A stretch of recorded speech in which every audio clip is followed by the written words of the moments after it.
Welcome to Better HR in 10 Minutes, where we take an HR question and discuss it in 10 minutes or less from the perspective of an employment law attorney and an EEO trainer. I'm the employment lawyer. I'm Sarah Glasser, and I'm a shareholder at Lloyd Gosselin, Rochelle and Townsend in Austin, Texas, where I head up the firm's employment law practice group. And I'm the trainer. I'm Rodney Klein. I have over 30 years experience working with the U.S. Equal Employment Opportunity Commission and as owner of my own training firm.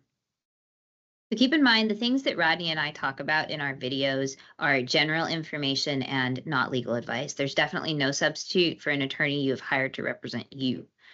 So Rodney, we have a special surprise today. We are not talking about the ADA. We wanted to switch it up. I know that's our favorite topic, and honestly, it is because there's so much content and there's so much to talk about. But we're going to take a hard left. And Rodney, I know you've been talking recently quite a bit about ethics, and I thought it would be fun to try to find a way for you to distill your 3-hour training down into 10 minutes. But here's the question I'm going to pose for you. What do most organizations get wrong about ethics? Well, I think that's kind of a big question. Most organizations, when we talk about ethics, just talk basically about a set of rules or laws. I mean, hey, I worked for the federal government for a long time. So every time I had ethics training, it was some attorney that came in that said, if you do this, you're going to get fired, you're going to get thrown in jail, whatever. And so we just sort of separated ethics or the idea of ethics from everything else that we did. There were just these rules, right? Don't lie, don't cheat, don't steal. And as long as we did those things, we were ethical. But the more I kind of research ethics, the more I understand that one is ethics is more of an internal framework for how we make decisions. And so there's a lot of discussion about how we use ethics to make every decision that we make within our employment situation. But specifically about employers, I think the thing that employers miss about this is employers teach ethics to their employees, whether they understand that they're doing so or not. And I think that employers need to get a handle on that and be out in front of those things. What are we teaching our people? Now, how do we teach our people? Well, we teach them through our culture, and we teach them through what we hold them what their performance standards are, but also how we hold them accountable. It's not, we know culture isn't what we say, it's what we do, right?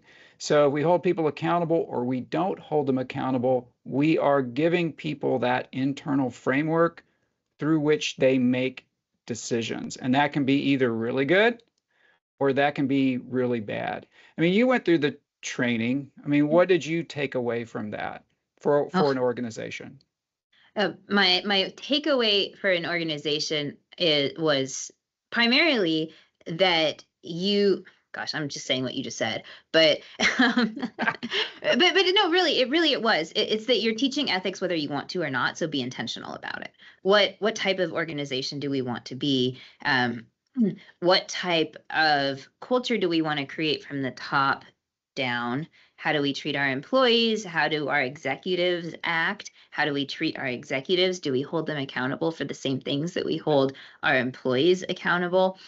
All of those things are public displays of an organization's ethics. And that was, from a personal perspective, kind of difficult for me because as a lawyer, we are trained that the rules exist and that you follow the rules and you interpret the rules, and there's not a whole lot of soft fluffiness around that. You are you're rule bound, right? And I have always considered myself to be a very rule bound person, and so your training was fascinating to me. I also consider myself to be like somewhat of a good person, and a human being who cares about others. So I had, it's not like I was that far away from ethics, but it was fascinating to think about it in a sense that is not strictly here's what the rules tell us to do. There are other ways to be ethical people, and there are other ways to be ethical organizations, and that was fascinating to me and opened my perspective. I could see the struggle on your face because your attorney background was like, there has to be a law or rule around this, something I can go to. And so, but that's kind of the point. I think the point about the ethics is Yeah. it's not it's not separate, right? It's not, here's the ethics stuff and it's over here, and then here's what we do every day, it's over here. It's all one big thing. And so hopefully, even though it was stretching, it gave you some different way of thinking about it. Oh, it's fascinating. And you know what? It really isn't.